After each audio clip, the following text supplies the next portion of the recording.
Have you ever felt like you're just drifting through life, not depressed, but not exactly thriving either?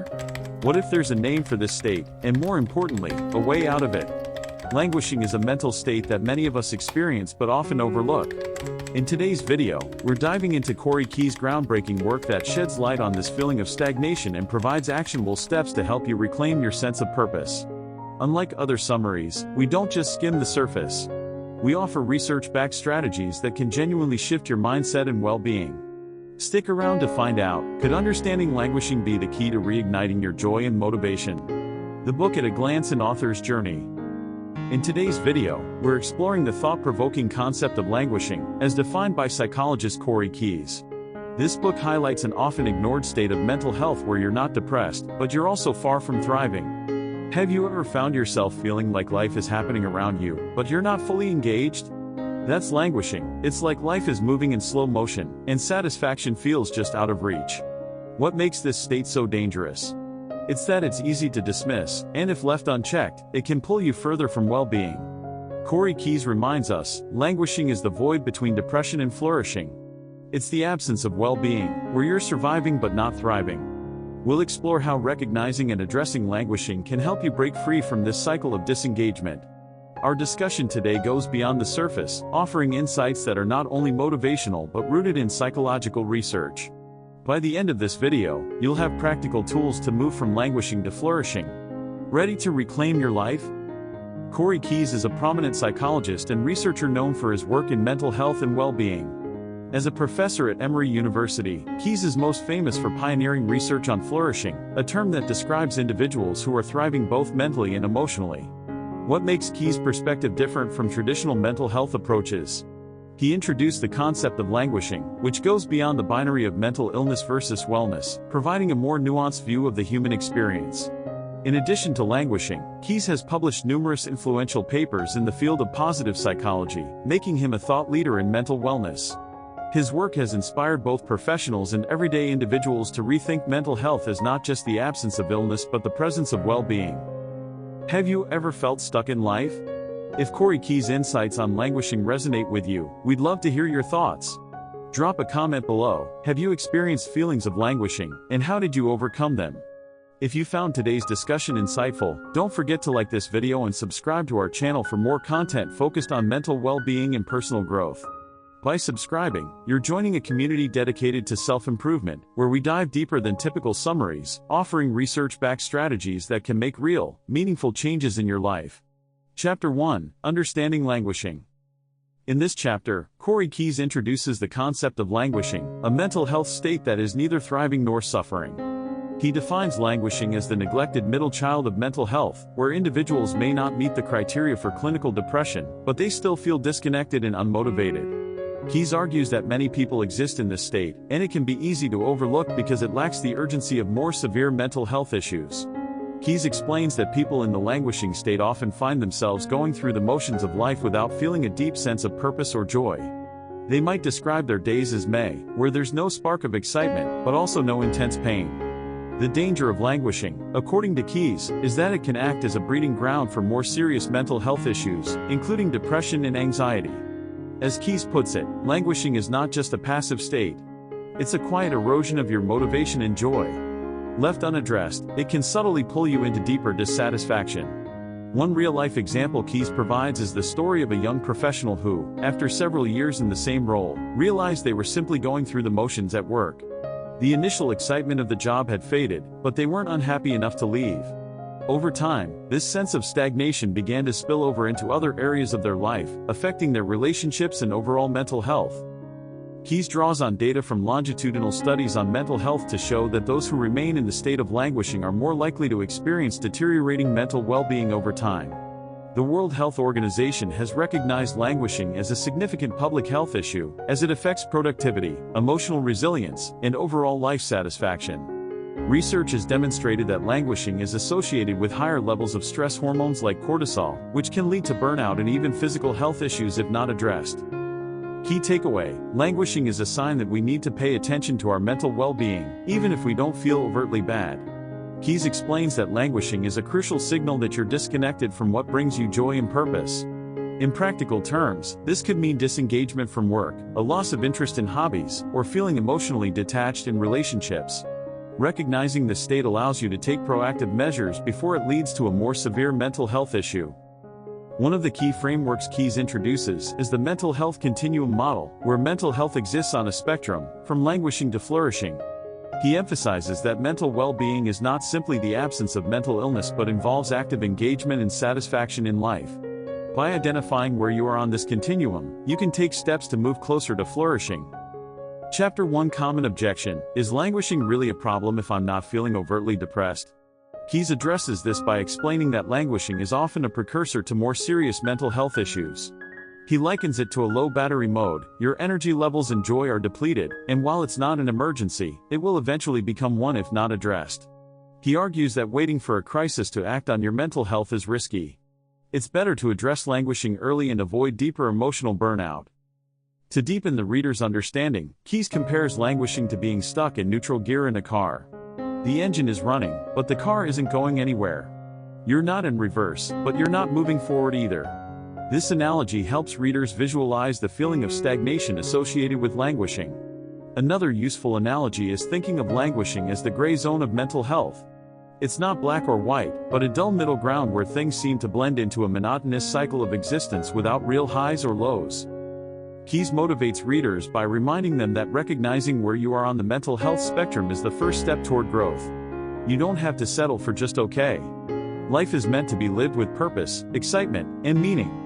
This is a powerful reminder that stagnation isn't permanent, and by understanding languishing, readers can begin to take control of their mental well-being and move toward a more fulfilling life. This chapter encourages readers to think about how they can inject more meaning into their lives. It's a call to action. Stop settling for mediocrity in your mental health and start taking small steps toward flourishing. Chapter 1 Action-Oriented Takeaways. Here are 3 actionable steps readers can take to identify and address languishing. 1. Self-reflection journal. Take 10 minutes each day to reflect on your emotions and engagement with life. Ask yourself questions like, did I feel joy or satisfaction today? Or am I going through the motions or truly engaging in my activities? This helps increase self-awareness and allows you to spot patterns of languishing. 2. Revisit hobbies or interests. Identify one hobby or activity you've abandoned and make time for it this week. Even if you don't feel an immediate spark of joy, re-engaging in meaningful activities is a key step to breaking out of languishing. 3. Engage in a meaningful conversation. Sometimes, social disconnection can fuel languishing. Make an effort to have a meaningful conversation with a friend or loved one, talk about your mental state, and ask how they're doing. Sharing feelings can help reignite emotional connections. Chapter 1 Unique Angles, Languishing and Vulnerability, Lessons from Frankl and Brené Brown. Keyes' concept of languishing shares similarities with Viktor Frankl's idea of existential vacuum from Man's Search for Meaning, where individuals feel a lack of purpose and meaning in their lives. However, where Frankl's ideas were framed around existential crises, Keyes focuses on the more day-to-day mental health challenges many people face, providing practical steps for improvement. Additionally, Keyes' work can be compared to Brené Brown's research on vulnerability and connection. Both authors emphasize that disengagement and isolation can lead to mental health struggles, and that connection is a critical component of well-being. A reader shared that Keyes' concept of languishing was a game-changer for me. I always thought that because I wasn't depressed, I was fine. But this book helped me realize I was stuck, and gave me the tools to begin moving toward a more fulfilling life. Dr. Mark Hyman, a leading figure in functional medicine, noted, Corey Keyes' work on languishing is essential reading for anyone interested in mental health. His insights go beyond clinical diagnoses, helping everyday people understand how to thrive mentally and emotionally. Chapter 2, The Spectrum of Mental Health. In Chapter 2, Corey Keyes introduces the mental health continuum model, explaining that mental health is not a simple binary of mentally ill or mentally well. Instead, it exists on a continuum that ranges from severe mental illness on one end to flourishing on the other. This spectrum allows for a more nuanced understanding of our mental states, helping individuals see that well-being isn't just the absence of disease but also the presence of positive mental health. Keyes emphasizes that languishing occupies a critical middle ground on this spectrum. Individuals who are languishing may not exhibit the severe symptoms associated with depression or anxiety, but they also aren't flourishing. They live in a state of stagnation, feeling disconnected from the joy, purpose, and fulfillment that characterize flourishing. Keyes uses the example of an office worker who, despite having a stable job and no significant life stressors, feels unfulfilled. They're not facing a mental health crisis, but they lack the drive or passion that once energized their work and personal life. Keyes explains, languishing is like driving with the parking brake on. You're moving, but not as fast or as smoothly as you could be. This analogy helps clarify how languishing holds people back, even when they may not be fully aware of it. Research supporting the continuum model shows that individuals can move along this spectrum based on various factors, including social support, lifestyle changes, and mental health practices. Studies have indicated that those who recognize they are languishing and take steps to improve their mental health can shift toward flourishing, while those who ignore the signs are at greater risk of sliding into mental illness. Keyes refers to a 10-year study on the well-being of adults in the United States, which found that individuals who consistently reported feelings of languishing were more likely to experience periods of mental distress, especially during life transitions or stress events. This underscores the importance of addressing languishing before it escalates into a more severe state. The key takeaway from this chapter is that mental health exists on a continuum, and it's essential to recognize where we stand on this spectrum. By doing so, we can take proactive steps to move toward flourishing rather than passively existing in the middle ground of languishing. Keyes introduces the dual continuum model of mental health, which separates mental illness from mental well-being. This means someone could have a diagnosed mental illness but still experience periods of flourishing if they have the right coping mechanisms and support systems in place. Conversely, someone without a diagnosable condition may still experience languishing if they lack engagement, meaning, and purpose in life. Chapter 2 Common Objection: Isn't mental health just about avoiding illness? Keyes addresses this common misconception by arguing that the absence of mental illness does not automatically equate to mental health. He notes that many people may feel they're fine simply because they're not experiencing severe symptoms. However, they may be unaware that languishing, though not a crisis, is still detrimental to long-term well-being. He emphasizes that mental health requires active engagement and intentional effort to thrive, not just survive. Keyes likens the mental health continuum to a thermometer, where depression and severe mental illness represent freezing temperatures. Flourishing is a warm and vibrant state, and languishing falls somewhere in the chilly middle. Without attention, this middle ground can leave you feeling uncomfortable, even if you're not in immediate danger. Another helpful analogy is viewing languishing as a slow leak in a tire. You can still drive the car, but if you ignore it for too long, the tire will eventually deflate completely, leaving you stranded. Similarly, languishing slowly depletes your emotional reserves, making it harder to cope with life's inevitable challenges over time. Keyes offers a hopeful message in this chapter: you don't have to stay in the middle. Mental health is a dynamic process, and every day offers new opportunities to move closer to flourishing. He encourages readers to see languishing not as a permanent state but as a temporary pause in their well-being journey. By actively engaging with the tools and strategies for self-care and personal growth, they can regain their sense of joy and fulfillment. This chapter empowers readers by reminding them that mental health is something they can actively influence. You are not stuck where you are. Small changes can lead to significant shifts along the mental health spectrum. Chapter 2 Action-Oriented Takeaways. Here are 3 actionable steps that readers can take to identify where they are on the mental health continuum and make positive shifts. 1. Mental health self-assessment. Use a simple scale to rate your emotional well-being each day. On a scale from 1 to 10, how engaged and fulfilled do you feel? Track your answers over time to recognize patterns of languishing or flourishing. 2. Reignite passions. Identify one area of your life, whether it's work, hobbies, or relationships, that feels stale or unengaging. Set a small, achievable goal to reignite your passion in this area.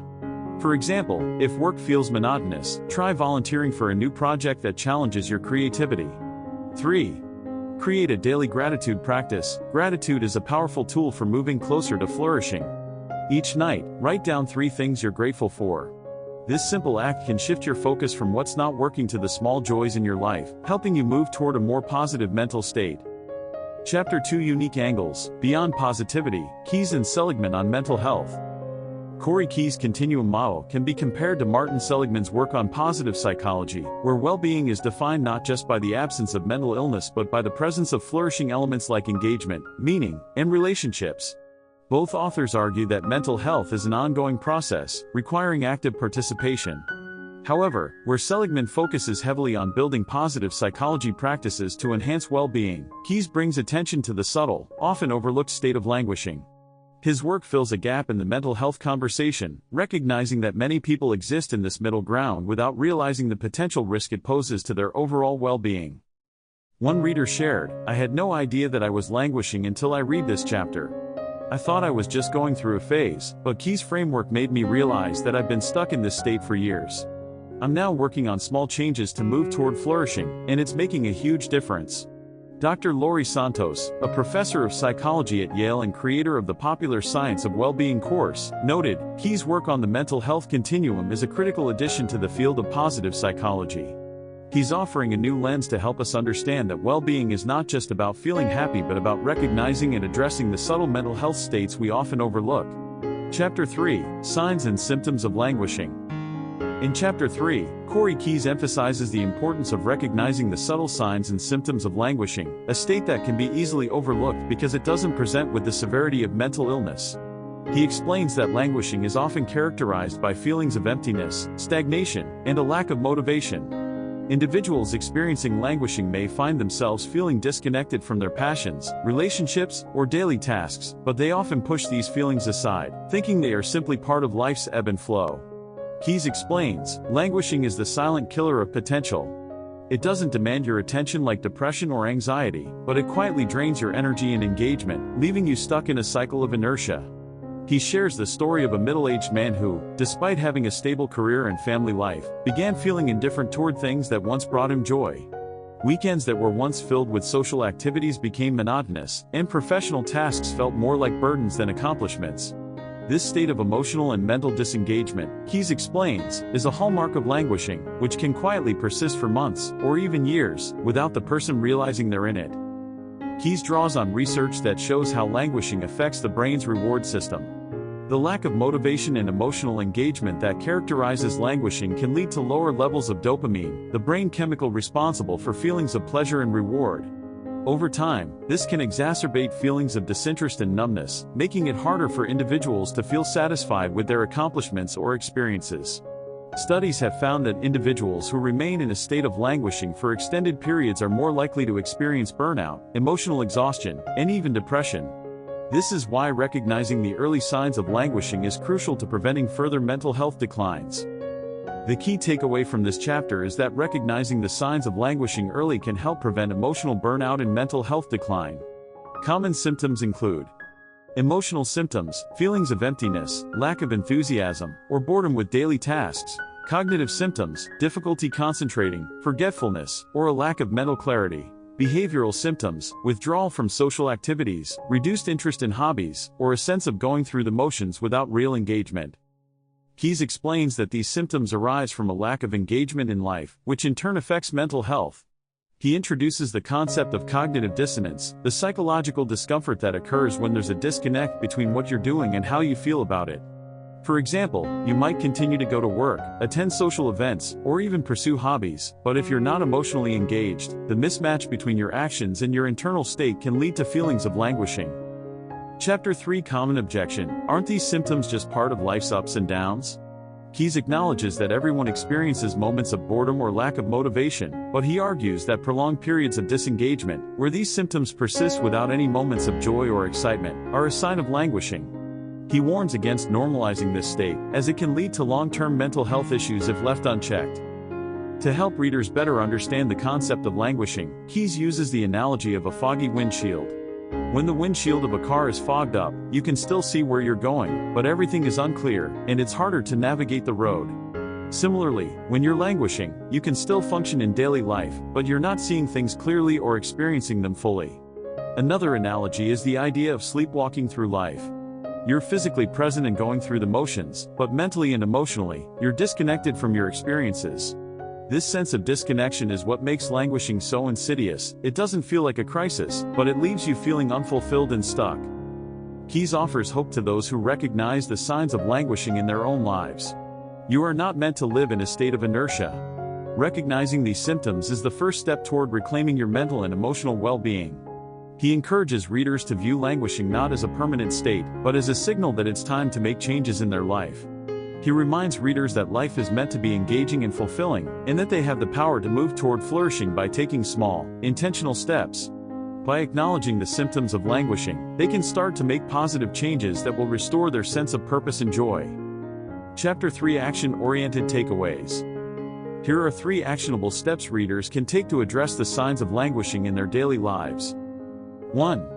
Daily reflection exercise. Set aside 5 minutes each evening to reflect on your emotional state throughout the day. Ask yourself, did I feel engaged in my activities today? And what brought me joy or satisfaction? This practice will help you become more aware of whether you're experiencing symptoms of languishing and identify patterns. 2. Reframe your routine. Identify one task or activity that feels monotonous and reframe it in a way that brings back meaning or excitement. For example, if work feels repetitive, try setting new challenges for yourself, such as learning a new skill or connecting with colleagues in a more meaningful way. 3. Reconnect with others. Social disengagement is a common symptom of languishing. Reach out to a friend or loved one for a meaningful conversation, or make plans to engage in a shared activity. Connection is a powerful antidote to feelings of stagnation. Chapter 3: Unique Angles. Breaking the Drift, From Languishing to Purpose. Key's exploration of the symptoms of languishing is reminiscent of Gretchen Rubin's concept of the drift in her book The Happiness Project. Rubin discusses how people can lose track of their purpose and begin to drift through life without realizing it, similar to how languishing can sneak up on individuals who aren't paying attention to their mental and emotional state. Another point of comparison is Sean Achor's work on positive psychology in The Happiness Advantage. Achor highlights the importance of small changes in daily habits to increase happiness and engagement, which aligns with Key's suggestion that addressing the signs of languishing requires intentional shifts in mindset and behavior. One reader commented, "After reading about the signs of languishing, I realized I had been stuck in this state for years. Recognizing it was the first step to making changes that helped me feel more engaged and excited about my life again." Dr. Tara Brach, a renowned clinical psychologist, remarked, "Key's insights into the symptoms of languishing offer a fresh perspective on mental health. His work encourages us to move beyond the crisis model of mental illness and focus on the subtle yet impactful states of disengagement that many people experience daily." Chapter 4: The Causes of Languishing. In Chapter 4, Corey Keyes dives into the root causes of languishing, which can be both internal and external. He explains that languishing often stems from environmental, social, and personal factors that disrupt our sense of purpose and emotional well-being. While these factors might seem harmless on the surface, they can gradually chip away at our mental health, leaving us feeling stuck and unmotivated. Keyes explains, languishing doesn't usually hit like a storm. It creeps in slowly, often unnoticed, until one day you realize you've lost the excitement and engagement that used to drive you. He highlights several key causes of languishing, such as monotonous routines, a lack of meaningful connections, and prolonged periods of stress or uncertainty. He uses the example of a woman who, after years in the same job, started to feel like she was just going through the motions.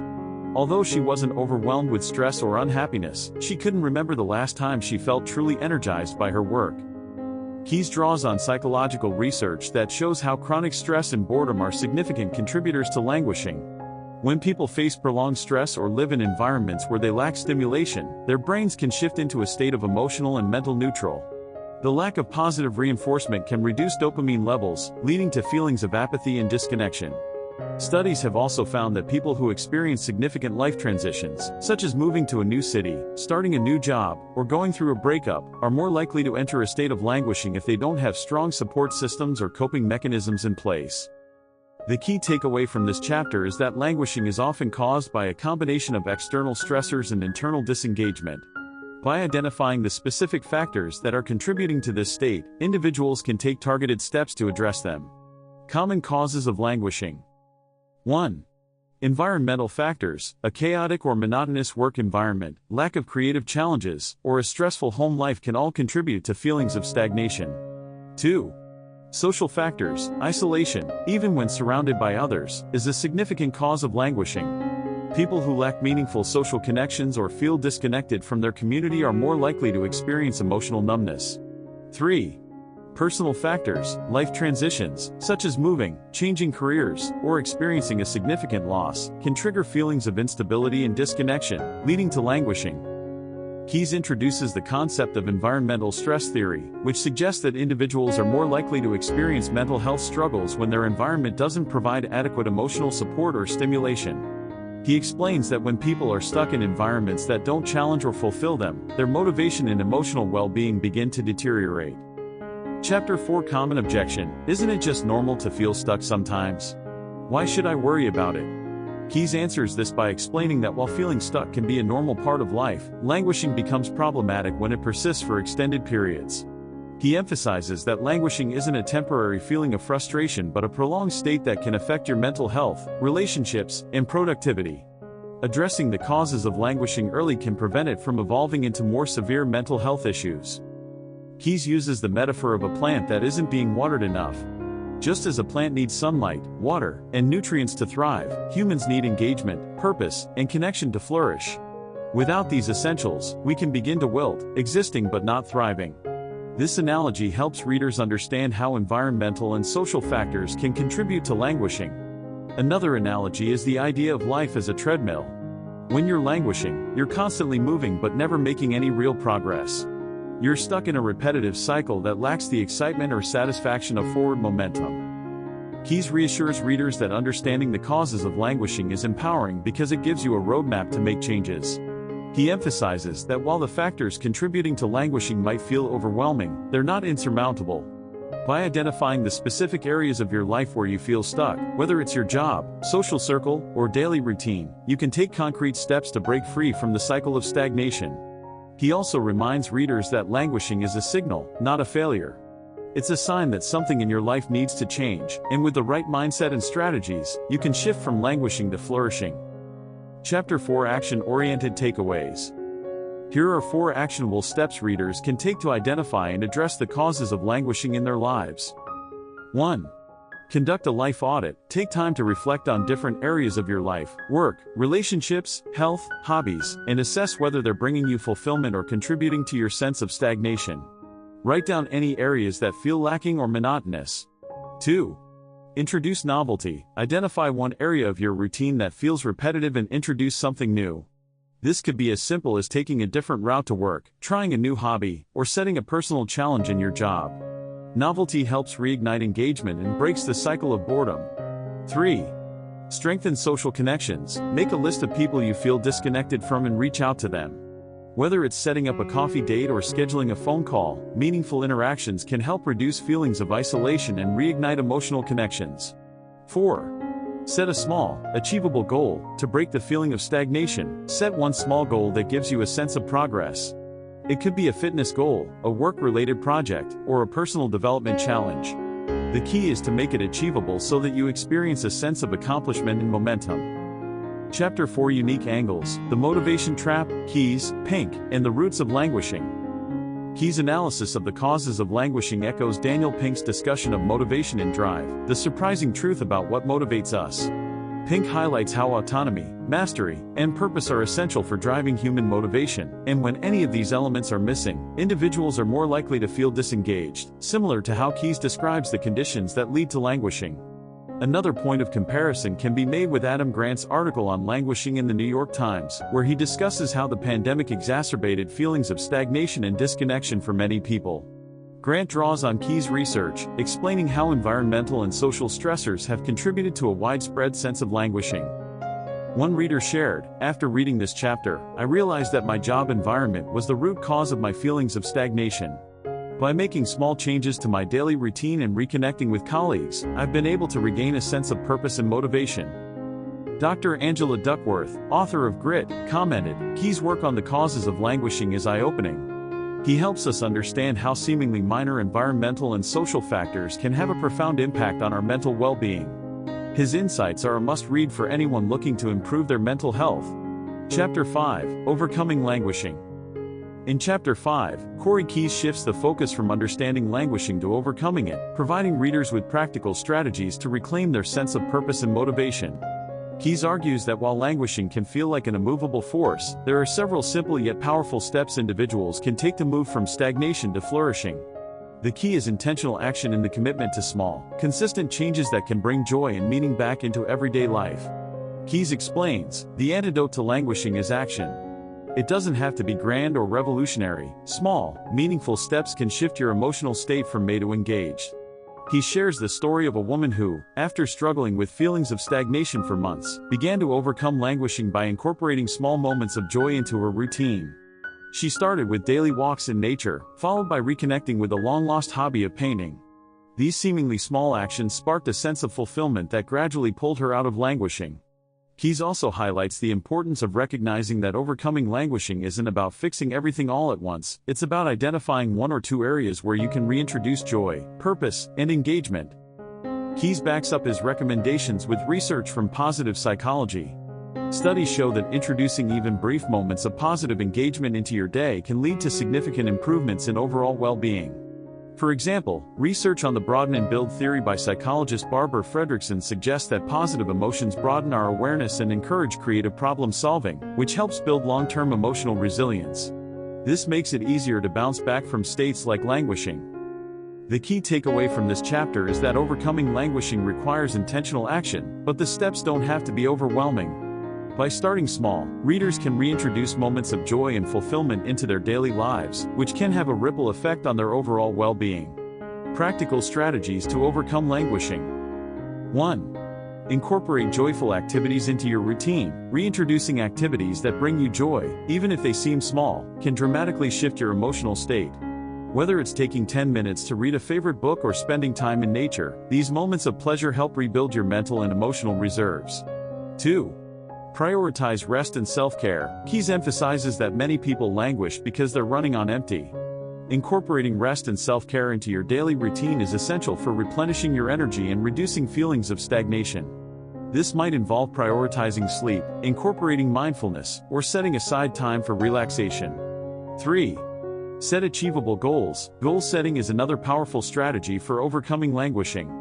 Keyes recommends starting with small, manageable goals that help you regain a sense of accomplishment.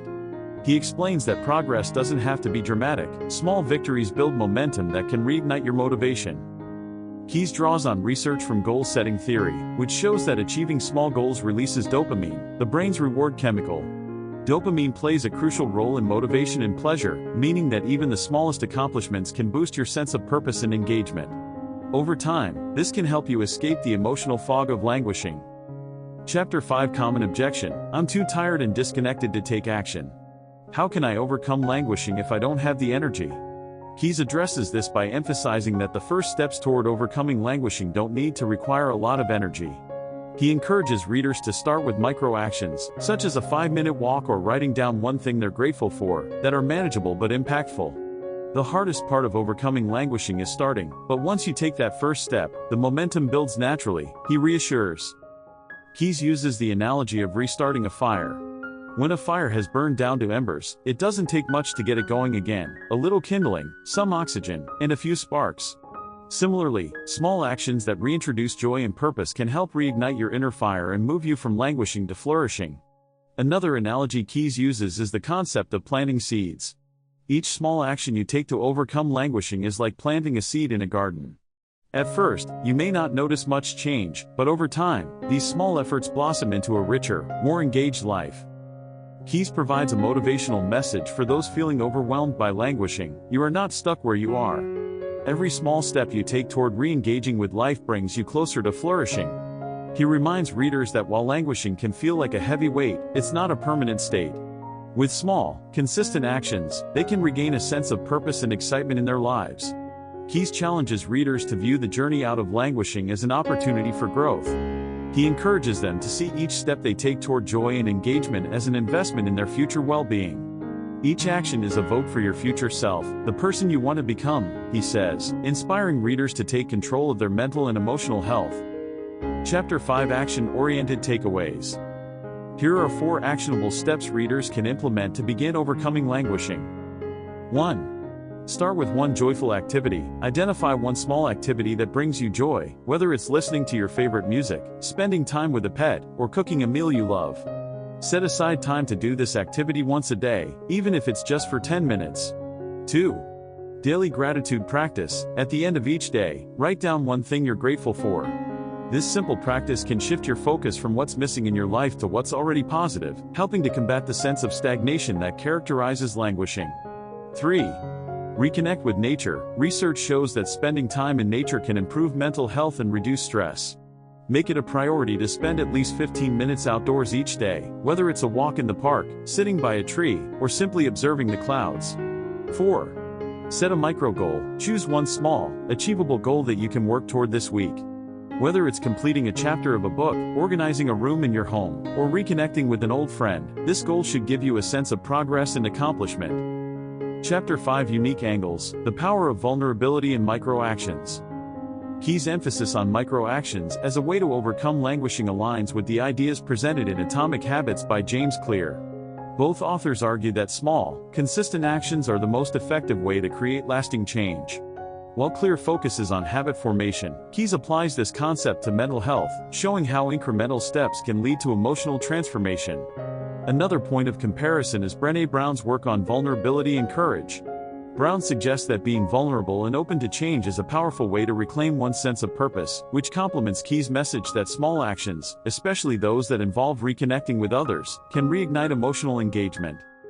One reader shared, "I didn't realize how simple it could be to start overcoming languishing until I read this chapter.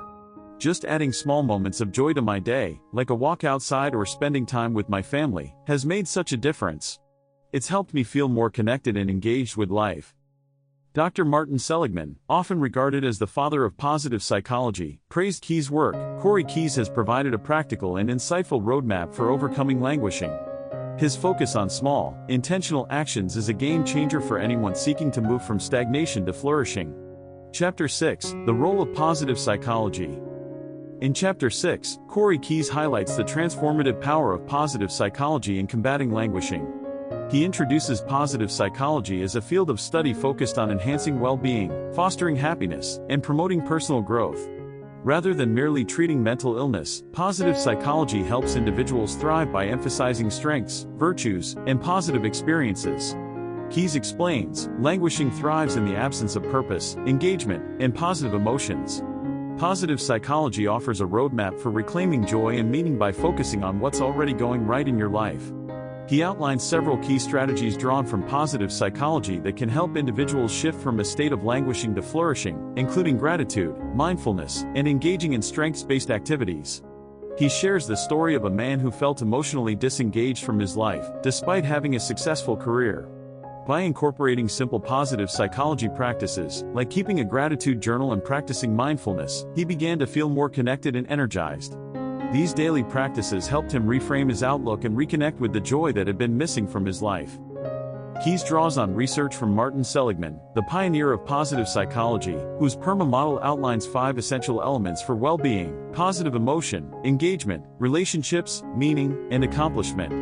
Studies have shown that individuals who actively cultivate these areas are more likely to experience flourishing, even when faced with stress or adversity.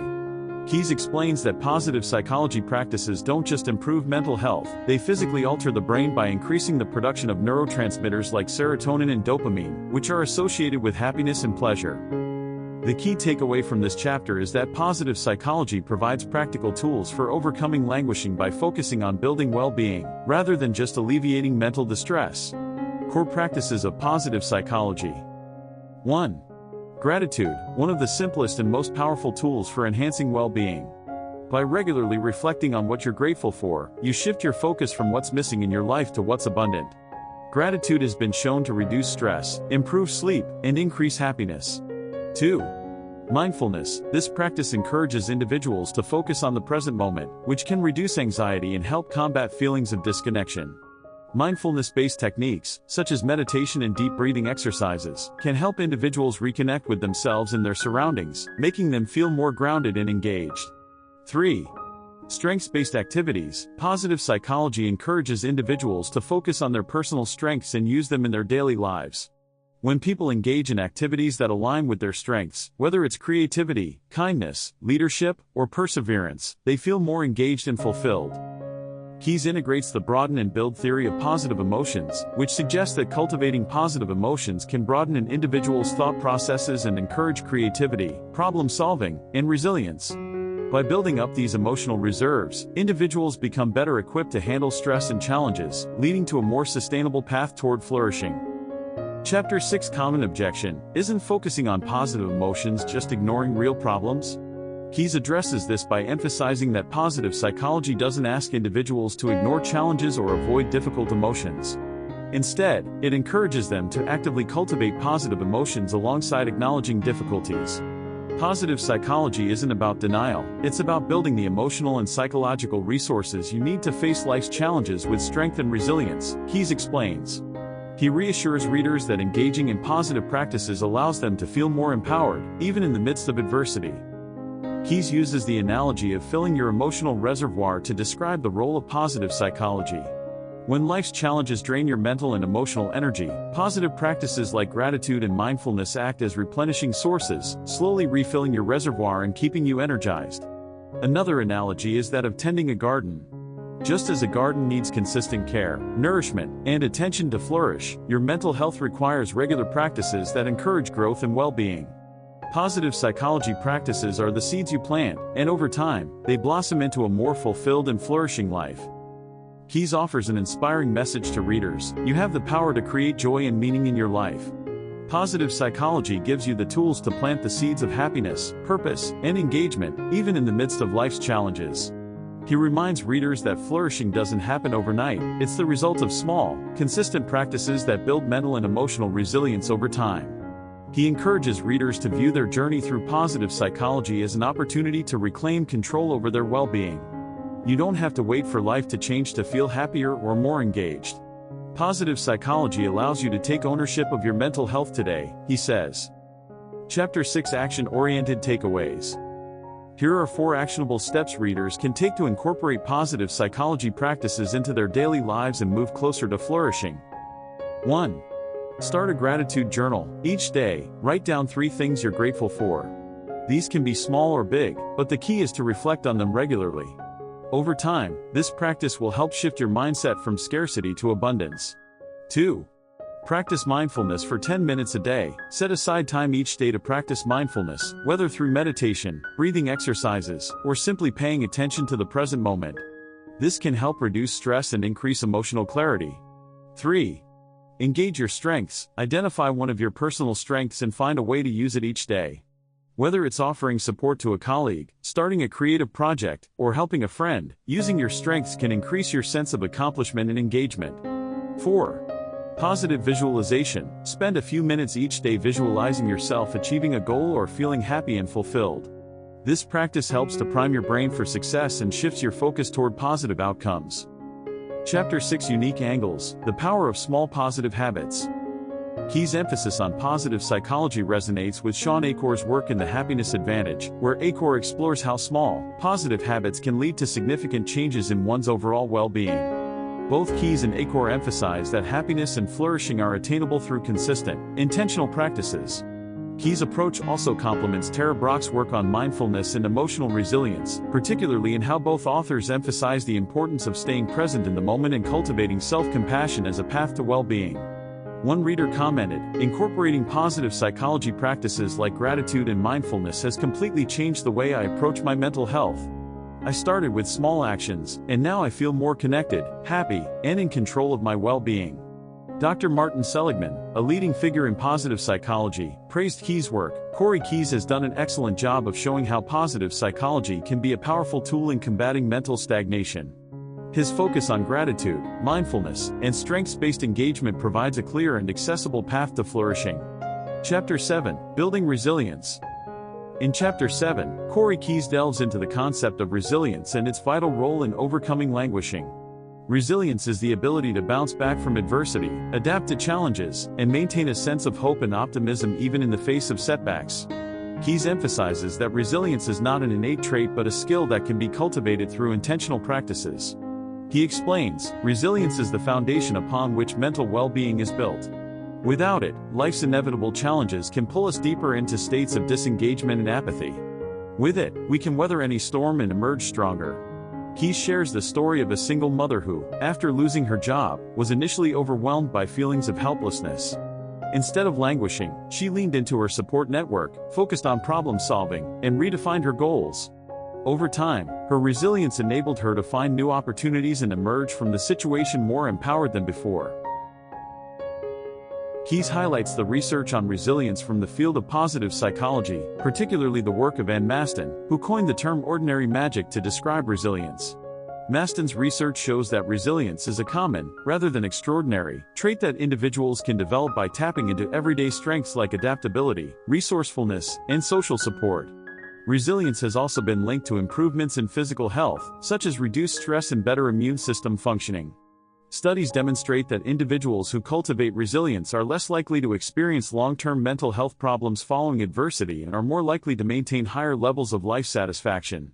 The key takeaway from this chapter is that resilience is a learnable skill that can help individuals overcome challenges and avoid slipping into languishing.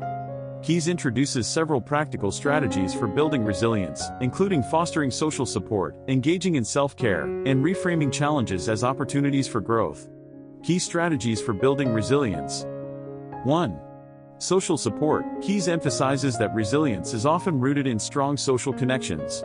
Surrounding yourself with positive, supportive individuals can provide the encouragement and perspective needed to bounce back from difficult situations. He encourages readers to build and nurture a social network of friends, family, or mentors who can offer emotional and practical support. 2. Self-care. Engaging in self-care is essential for resilience. This includes practices that prioritize mental, emotional, and physical well-being, such as regular exercise, healthy eating, adequate sleep, and mindfulness practices like meditation. These habits help replenish emotional reserves and improve the ability to cope with stress. 3. Reframing challenges. Resilient individuals have the ability to reframe obstacles as opportunities for growth. Keyes explains that shifting your mindset from "why is this happening to me?"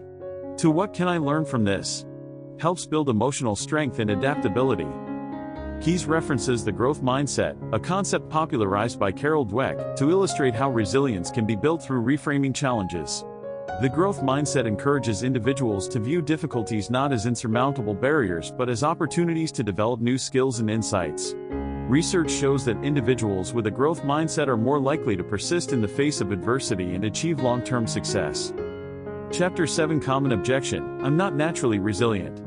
How can I build resilience when I feel so overwhelmed? Keyes responds by explaining that resilience isn't a fixed trait, it's something that can be developed over time. He emphasizes that building resilience starts with small, manageable steps. You don't need to feel resilient to start practicing resilience. Every time you choose to reach out for support, take care of yourself, or reframe a challenge, you're strengthening your resilience, he says. Keyes uses the analogy of a tree in a storm to explain resilience. Just as a tree with deep roots can bend without breaking during strong winds, resilient individuals can withstand life's challenges without being uprooted. The tree's strength comes from its roots, which are nourished by consistent care, much like resilience is nurtured by social support, self-care, and a growth-oriented mindset.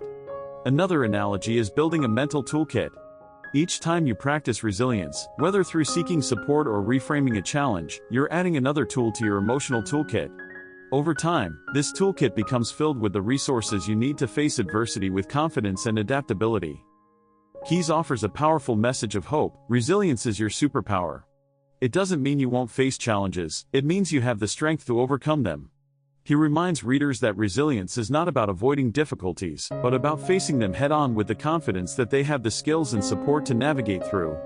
He encourages readers to reflect on past experiences where they've already demonstrated resilience, reminding them that resilience is built through experience. Each time you overcome a challenge, you're reinforcing your ability to bounce back from the next one. This insight helps readers feel empowered to face future difficulties with a sense of optimism and strength. Chapter 7 Action-Oriented Takeaways.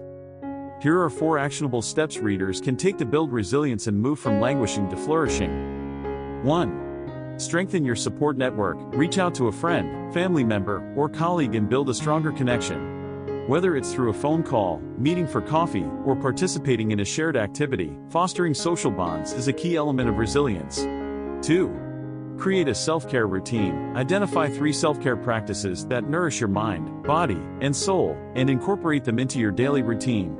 Whether it's going for a walk, meditating, or taking time to relax with a book, these practices will help build your emotional reserves.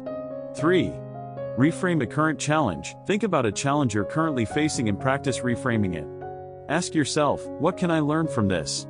Or how can this challenge make me stronger? Shifting your perspective will help you approach the situation with a growth-oriented mindset. 4. Set small, achievable goals. To cultivate resilience, set a small goal for yourself this week that feels challenging but achievable. Whether it's completing a project at work or taking steps to improve your health, accomplishing small goals helps build the confidence needed to face bigger challenges. Chapter 7: Unique Angles, Resilience versus Grit, Mental Strength for Well-Being and Achievement. Key's discussion of resilience echoes Angela Duckworth's concept of grit in her book Grit, The Power of Passion and Perseverance. Both authors emphasize that resilience is about persistence in the face of challenges and the ability to maintain focus on long-term goals. However, where Duckworth focuses on grit as a factor of personal achievement, Keyes emphasizes resilience as a tool for mental well-being and overcoming emotional stagnation. Another point of comparison is Brené Brown's work on vulnerability.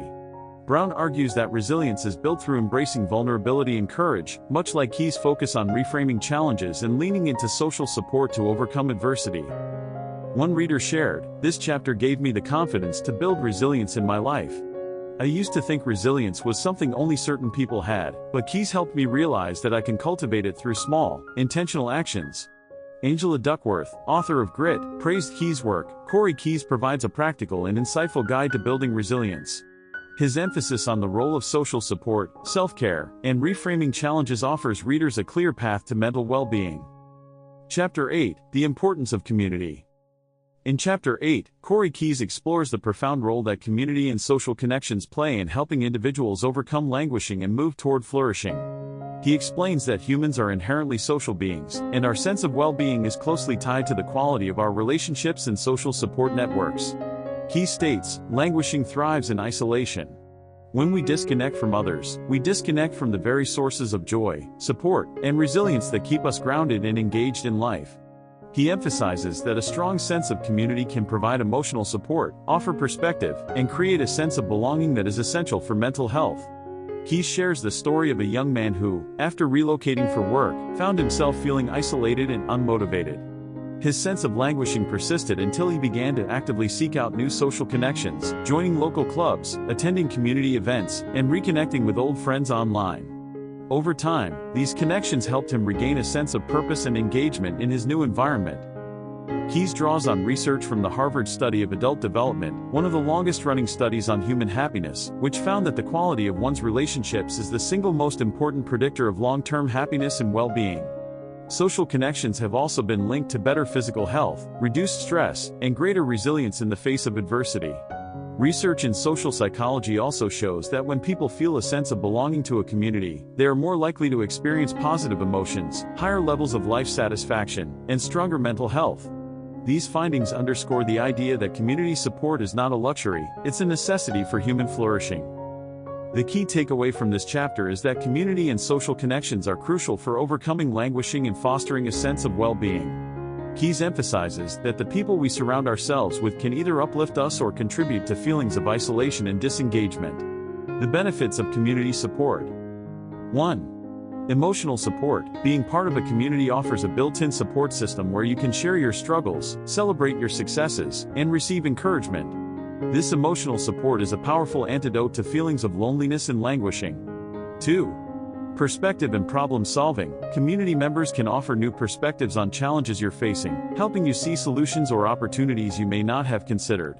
Sometimes, simply knowing that others have gone through similar experiences can provide comfort and clarity. 3.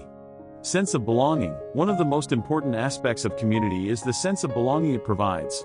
Feeling connected to a group of people who share your values, interests, or experiences fosters a sense of meaning and purpose, which is essential for flourishing. Keyes introduces the concept of emotional contagion, which suggests that emotions can spread from one person to another. This means that surrounding yourself with positive, supportive people can directly influence your emotional state, helping you feel more motivated, engaged, and optimistic. Conversely, spending time with negative or disengaged individuals can drain your energy and reinforce feelings of languishing. Chapter 8: Common Objection. I'm an introvert, and building community feels overwhelming. Do I really need a social network to overcome languishing?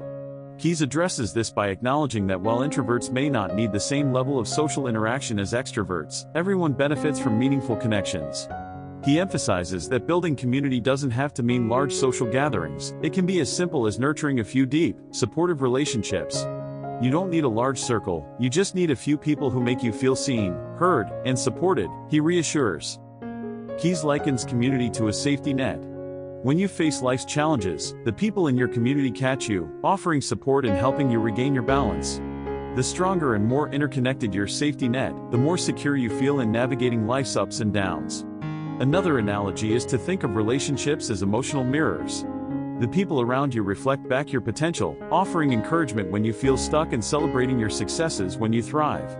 These emotional reflections help keep you motivated and engaged in life. Keyes provides an inspiring message about the power of community. You are not meant to go through life alone. Community is where we find strength, comfort, and belonging. By building meaningful connections, you create a support system that helps you move through life's challenges with greater resilience and joy. He reminds readers that reaching out for support is a sign of strength, not weakness. By surrounding yourself with people who uplift and inspire you, you're taking an active role in improving your mental health and well-being. Keyes challenges readers to reflect on the relationships in their lives and think about how they can invest more time and energy into nurturing these connections. He encourages them to consider how they can contribute to their communities, reminding them that community is not just something you receive, it's something you help build. Chapter 8 Action-Oriented Takeaways. Here are 4 actionable steps readers can take to build a stronger sense of community and overcome feelings of isolation and languishing. 1. Reconnect with an old friend. Reach out to someone you've lost touch with but care about. Whether through a phone call, email, or social media message, rekindling a connection can bring joy and reduce feelings of loneliness. 2. Join a group or club. Look for local or online groups that align with your interests, whether it's a book club, sports team, or hobby group. Engaging in shared activities with others fosters a sense of belonging and connection. 3. Offer support to someone in your network. Strengthen your relationships by offering support to someone who may need it. Whether it's listening to a friend's concerns, helping a neighbor, or checking in on a family member, giving support is just as valuable as receiving it. 4. Create a weekly social ritual. Set a regular time each week for a social activity, whether it's a family dinner, a virtual catch-up with friends, or a game night. Having a consistent time for connection builds routine and reinforces the importance of relationships. Chapter 8 Unique Angles. The Power of Connection, From Isolation to Well-Being. Keyes' emphasis on community as a key component of overcoming languishing mirrors Robert Waldinger's findings in The Good Life, Lessons from the World's Longest Study of Happiness, which highlight the crucial role relationships play in long-term well-being. While Waldinger focuses on the role of intimate relationships, Keyes expands this to include broader community connections, showing that even casual social ties can help combat feelings of isolation. Keyes also draws on Brené Brown's work on vulnerability and connection. Brown argues that the courage to be vulnerable is essential for building deep, meaningful relationships, which aligns with Keyes' message that strong social connections are foundational to resilience and mental well-being. One reader commented, "This chapter made me realize how disconnected I had become from my community. By taking small steps to reconnect with friends and neighbors, I felt my sense of purpose and happiness grow. I didn't realize how much I needed these relationships."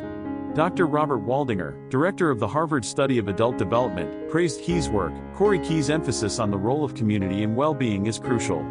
His insights reflect what decades of research have shown, that the quality of our social connections is the most important factor in our long-term happiness and health. Chapter 9, From Languishing to Flourishing. In the conclusion of Languishing, Corey Keyes wraps up the essential insights of the book, reminding readers that languishing is not a permanent state. Instead, it is a call to action, a signal that something needs to change in our lives. The journey from languishing to flourishing requires intentional steps, but with awareness and effort, it's entirely possible to overcome feelings of stagnation and reclaim joy, purpose, and engagement. Keyes states, "Languishing is the quiet thief of life's vibrancy, but it doesn't have to define your future. By recognizing its signs and understanding its causes, you've already taken the first step toward flourishing."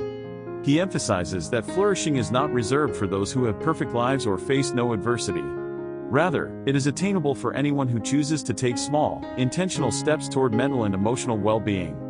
Keyes concludes that the tools offered in the book, such as practicing gratitude, building resilience, and fostering community, are key elements in moving from a state of stagnation to one of thriving. Keyes summarizes the scientific principles that underlie the strategies discussed throughout the book. He reiterates the role of neuroplasticity, or the brain's ability to change and adapt in response to new behaviors and experiences. By consistently practicing habits that promote positive emotions, like gratitude, mindfulness, and social engagement, individuals can literally rewire their brains to become more resilient and fulfilled over time.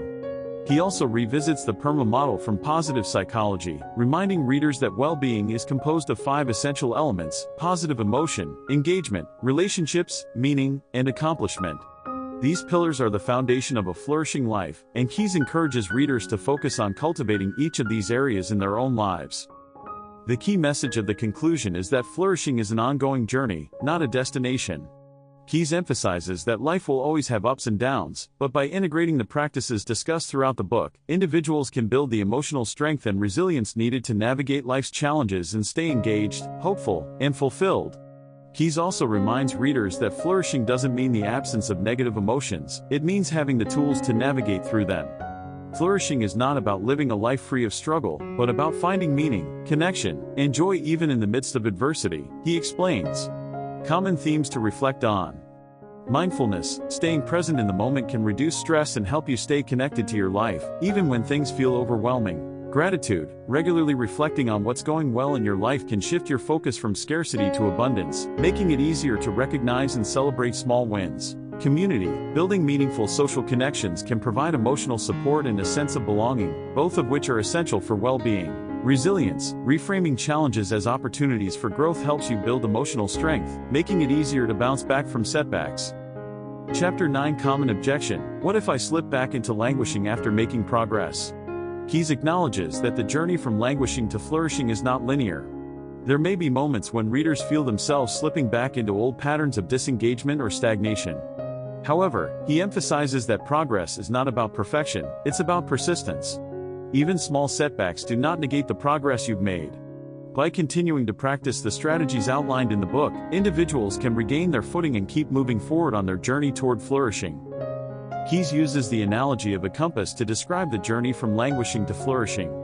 He explains that while flourishing isn't a fixed destination, it is a direction you can continually move toward.